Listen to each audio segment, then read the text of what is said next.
estou recuando algumas dezenas de anos da minha vida.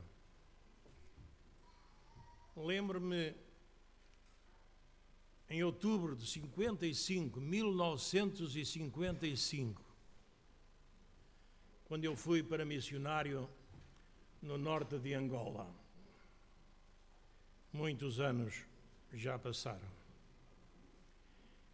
Tenho pena, muita pena, que o meu Kikongo já esteja esquecido. Mas gostaria de dizer aos meus queridos irmãos, Kiambote, Kiambote.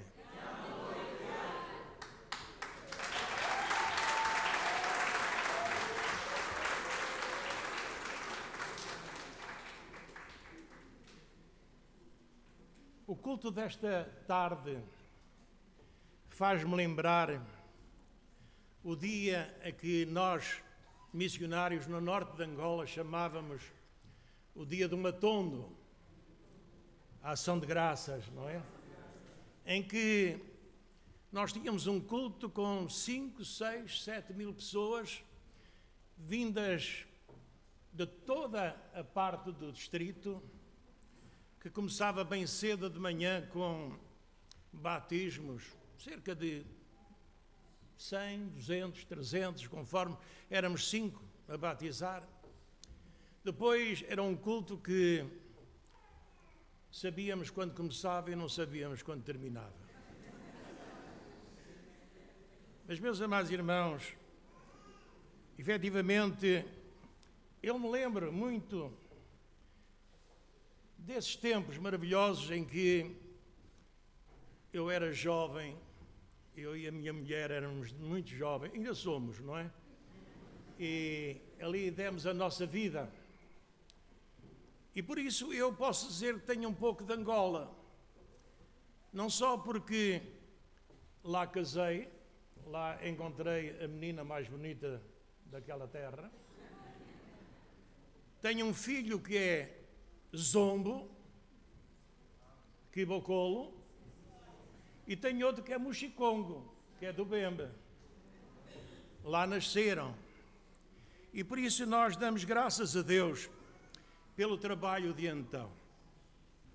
Mas muitos de vós, a grande maioria de vós, desconhece o que foi o trabalho do passado.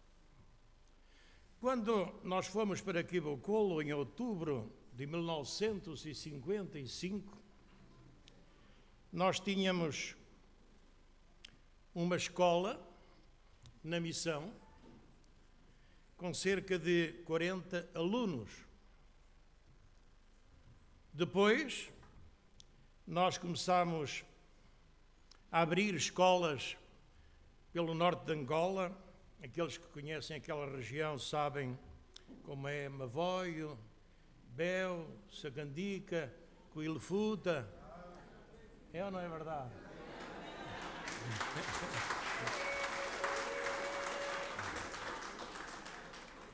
Mas uma das coisas que mais nos alegra é que, ao fim de 5 anos, os irmãos vejam que nós tínhamos, nas missões batistas de Bembe, Kibokolo e Banza-Congo,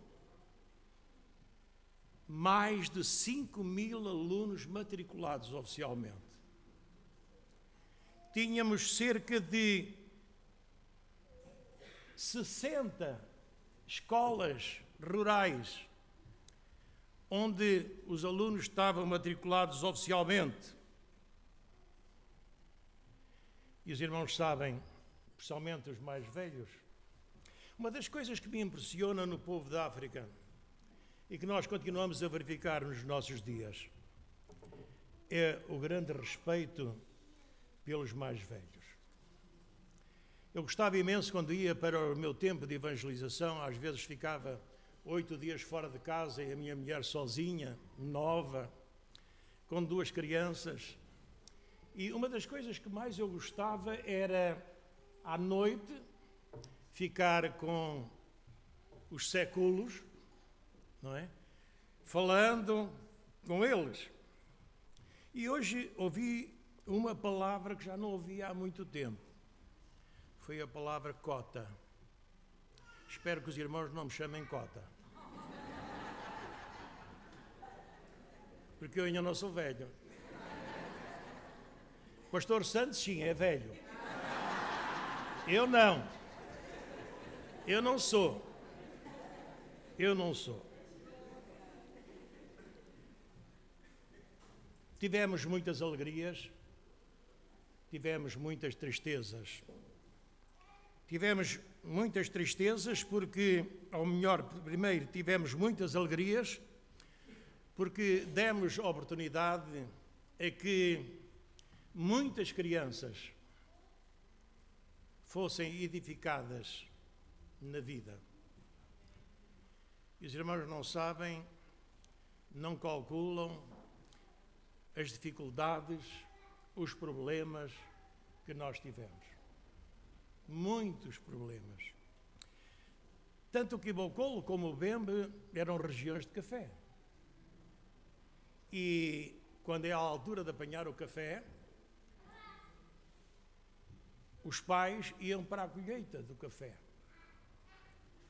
E uma das coisas que nos entristecia é que as crianças eram obrigadas a acompanhar os seus pais, porque eram mais mãos a trabalhar. E era precisamente na altura em que havia exames da 3ª e da 4ª classe, exames oficiais. E nós travávamos lutas imensas. Fomos ao UIS várias vezes falar com o governo, fomos a Luanda propositadamente falar com o governo e tínhamos muitas dificuldades. E uma das grandes dificuldades que nós tínhamos é porque, os irmãos perdoem, eu não posso deixar de falar disto, é que nós missionários, nós professores missionários, éramos acusados de abrir os olhos ao povo. Eu lembro-me que, em certa altura, eu comecei a ser olhado de lado, porque, quando era a altura de vender o café, os mais velhos, os butamuntos, os cotas, os séculos, já não iam sozinhos, iam com os netos ou com os filhos.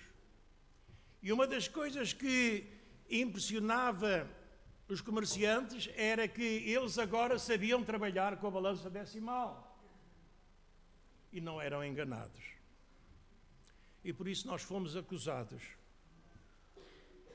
E sentimos tristeza porque, efetivamente, nós verificamos que esta acusação que houve contra os evangélicos, principalmente contra os cristãos batistas do norte de Angola, foi de uma tristeza muito grande. Porque as missões de Quibocolo e de Bembe foram arrasadas pela aviação com bombas de napalm. Um trabalho missionário de 100 anos foi tentado ser destruído naquele tempo, porque nós fomos os culpados, ou éramos culpados de tudo o que estava a ser sucedido. Por isso nós fomos expulsos do norte de Angola. Por isso os missionários ingleses foram expulsos. Mas, do outro lado da fronteira, havia missões batistas que receberam o povo. Não foi, irmão Elias? Receberam o povo. E nós temos alegrias extraordinárias porque este povo que lutou imenso para que a sua fé fosse mantida, ele venceu. E confiou naquilo que a palavra de Deus nos dizia, porque para Deus nada é impossível. E embora as missões estivessem destruídas, não conseguiram destruir a fé daquele povo do norte de Angola. E hoje nós encontramos igrejas em toda a parte. Hoje encontramos homens e mulheres com grande posição em Angola. Há pouco tempo atrás, há cerca de um mês, fomos procurados por 2 homens de Angola que vieram aqui ao culto de manhã propositadamente para estarem comigo. Eu não os conhecia, eu também, infelizmente, nesse dia não pude vir porque a minha costela estava doente e nós tivemos que ficar com ela. Mas depois telefonaram-nos, deram-nos o número do nosso telefone e telefonaram. E ficámos admirados. Eram 2 professores da Universidade Agostinho Neto, em Luanda. Um deles, o bastonário da Ordem dos Psicólogos de Angola. E uma das coisas que me impressionou foi eles dizerem: reverendo, não nos conhece, mas nós fomos seus alunos quando éramos moanas. Moana, não é? É Moana que se diz, não é? Eu ainda vou recordando algumas coisas, não é? E hoje tem aquela posição. Eles disseram que nós hoje em dia temos muitos homens e mulheres que foram seus alunos, professores da Universidade de Luanda, alguns médicos, outros engenheiros. E isso é uma alegria. Posso todas as coisas naquele que me fortalece. E a palavra de Deus diz que, efetivamente, também há tristezas na nossa vida. E um dia senti uma tristeza muito grande. Fui alertado, de manhã tinha caído uma grande chuvada durante a noite. E de manhã batem à nossa porta. Era um catequista, dizia: Sr. Reverendo, morreram 10 crianças na nossa escola. Houve um raio, caiu em cima da escola e 10 crianças morreram. Os irmãos podem calcular a nossa tristeza. Efetivamente, nós podemos dizer: até aqui nos ajudou o Senhor. E este povo africano, que hoje pode dar graças a Deus e pode celebrar este culto de gratidão e louvor ao nosso Deus, pode afirmar a plenos pulmões aquilo que está escrito na Bíblia: para Deus nada é impossível. Meus amados irmãos, e nós poderíamos dizer: haverá pecado tão grande que o nosso Deus não possa perdoar? Haverá coração demasiado endurecido que Deus não possa transformar? Haverá obra demasiado difícil para o crente? Quando a Bíblia nos diz que nós podemos todas as coisas naquele que nos fortalece? E nós poderíamos ainda dizer: haverá provação maior que o crente não possa suportar? Meus amados irmãos, efetivamente, para Deus, tudo é possível. Mas eu gostaria de falar agora para aqueles que ainda não são crentes. Eu gostaria de, nesta tarde, vos dizer que, embora a Bíblia nos diga que para Deus tudo é possível, eu gostaria de vos dizer que há coisas que para Deus são impossíveis. Talvez que alguém diga: então o que é isto? A Bíblia diz que para Deus tudo é possível. Como é que o pastor agora está a dizer que há coisas impossíveis para Deus? Há coisas impossíveis para Deus. A primeira coisa que é impossível para Deus é mudar. Deus não pode mudar. Deus não pode mudar porque a sua fidelidade é absoluta. O seu ser é imutável. Os seus propósitos são inalteráveis. Deus não está sujeito às variações. Deus não muda. A palavra de Deus nos diz que Deus é o mesmo ontem, no passado, hoje, no presente e eternamente no futuro. Deus não pode mudar. Em Malaquias, nós lemos estas palavras escritas a letras de ouro, porque eu, o Senhor, não mudo. Os homens podem mudar, mas Deus não muda. Outra coisa que Deus não pode, que é impossível para Deus, é impossível para Deus mentir. Deus não pode mentir. Alguma vez houve alguma coisa que Deus tivesse prometido e não tivesse cumprido? Meus amados irmãos, Deus não pode mentir porque era contrário e é contrário à sua natureza. Deus é verdadeiro. Aquilo que Ele fala e que está registado nas Escrituras é a verdade absoluta. E Ele não pode mentir porque é Deus. Ele não pode mentir porque é Deus. Também outra coisa que eu gostaria de dizer a vós é que outra coisa que é impossível para Deus é que Deus não pode dormir. Nós dormimos, temos necessidade de dormir, mas Deus não dorme. No Salmo 121 nós lemos: eis que não te esquecerá, nem dormirá o guarda de Israel. Deus está sempre acordado. A palavra de Deus nos diz que os seus ouvidos estão diária e constantemente atentos às nossas orações. Meus amados irmãos, alguma vez na vossa vida, meus amigos, experimentastes falar com Deus que Ele não ouvisse? Alguma vez encontrastes Deus dormindo? Ele sempre cuidará de nós até ao final dos nossos dias. Outra coisa que é impossível para Deus é esquecer-se de nós. Ele não se esqueceu durante tantos anos do seu povo no norte de Angola. Tantos anos de aflição, anos de provações, anos de fome, anos de perseguição. Deus foi fiel, Deus não se esqueceu do seu povo. Deus não se esquece de nós. É pena que muitas vezes nós nos esquecemos de Deus.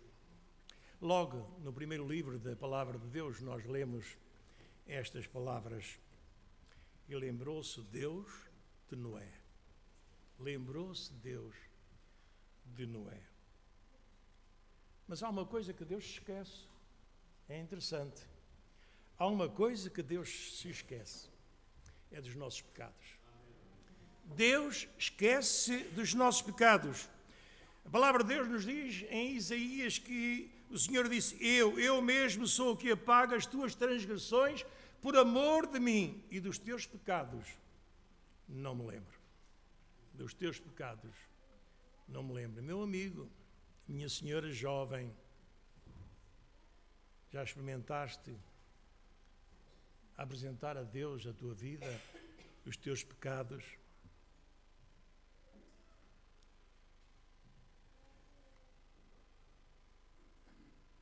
Eu gostaria de falar para os nossos visitantes de outra coisa que é impossível para Deus.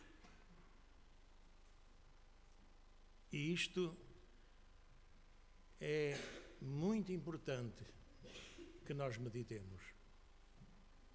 É impossível para Deus levar para o céu os injustos e os que não promovem a paz.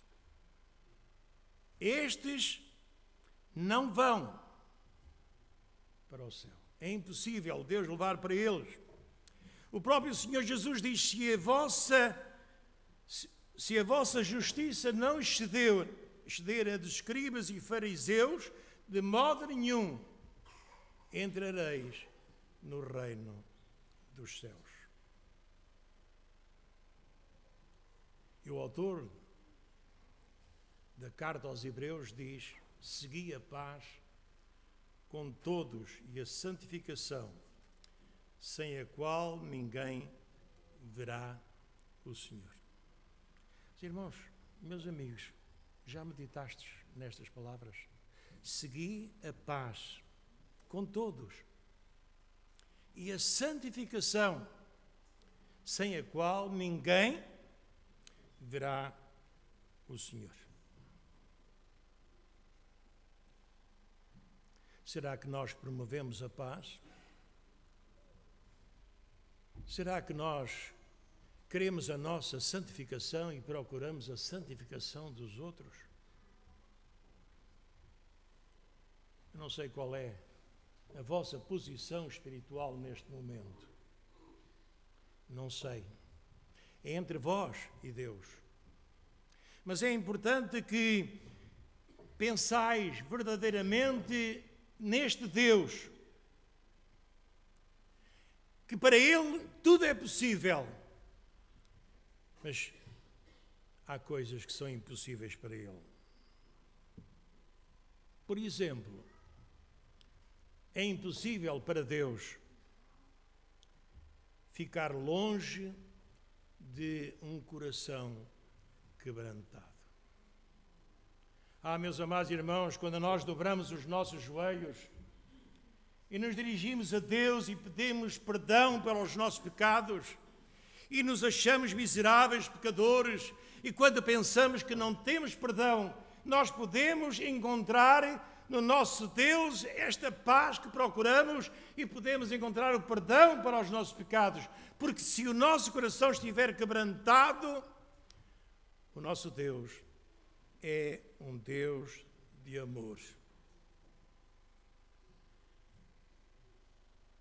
O salmista, que tem coisas tão belas, ainda hoje de manhã nós ouvimos na pregação como o amor de Deus nos acompanha todos os dias.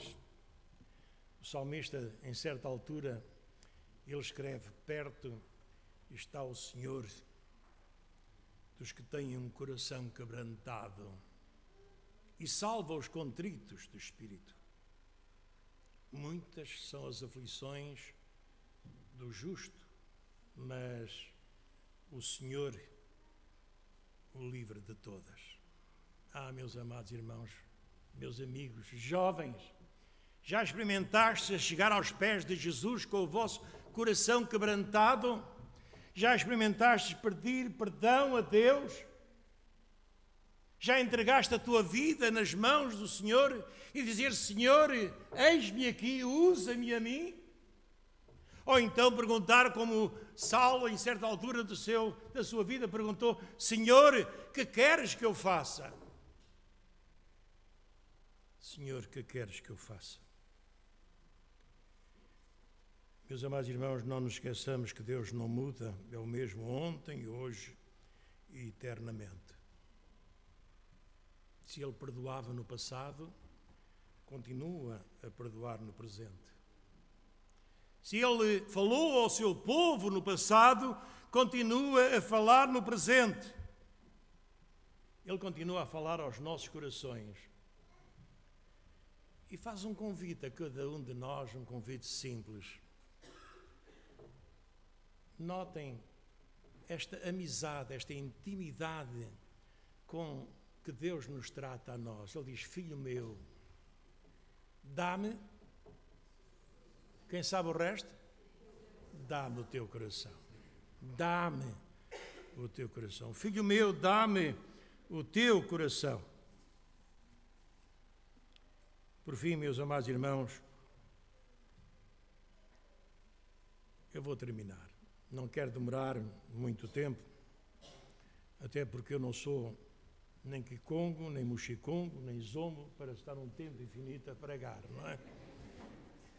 Mas gostaria, para finalizar, dizer uma última coisa que é impossível para Deus. É impossível para Deus rejeitar alguém. Deus não rejeita um coração arrependido. Deus não rejeita ninguém que vá até Ele. Em João nós lemos aquilo que o Senhor Jesus disse: tudo o que o Pai me dá virá a mim, E o que vem a mim, de maneira nenhuma o lançarei fora. De maneira nenhuma eu lançarei fora. Minha senhora, meu amigo, jovem que me escutas, queres ter esta experiência com o Senhor Jesus? Queres saber o que é possível para Deus e o que é impossível para Deus? A resposta fica com cada um de nós, porque o nosso futuro depende de cada um de nós. Aquilo que havia para ser feito pelo Senhor Jesus, Ele já o fez. Ele na cruz do Calvário tomou sobre si o peso dos nossos pecados. A condenação eterna que estava sobre cada um de nós, Ele tomou sobre si. Ele deu a sua vida. E nós, o que é que estamos dando a Deus?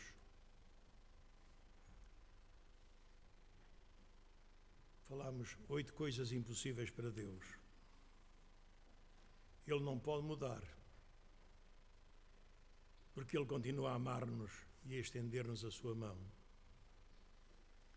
Ele não pode mentir, porque Ele o que promete, cumpre. Ele não pode dormir, está sempre esperando que falemos com Ele. Ele não se esquece de nós, mas se esquece dos nossos pecados e nos aceita arrependidos. Ele não leva para o céu os injustos e os que não promovem a paz. Ele não fica longe de um coração quebrantado. Ele nos ama, Ele nos ouve. Nós somos sua morada. Ele perdoa um coração verdadeiramente arrependido. Para isso é preciso que nos humilhemos, que oremos e busquemos a sua face, e Ele nos perdoará. Ele não rejeita ninguém. Todo o que a Ele vai com um coração contrito, Ele o recebe em seu seio. Minha senhora, meu amigo, jovem que me escutas, já experimentaste a falar com Deus? Já experimentaste a ir a Deus? Já experimentaste a pedir perdão dos teus pecados a Deus? O que é que tu pensas do teu futuro eterno? Onde irás viver a eternidade? Junto de Deus ou longe de Deus?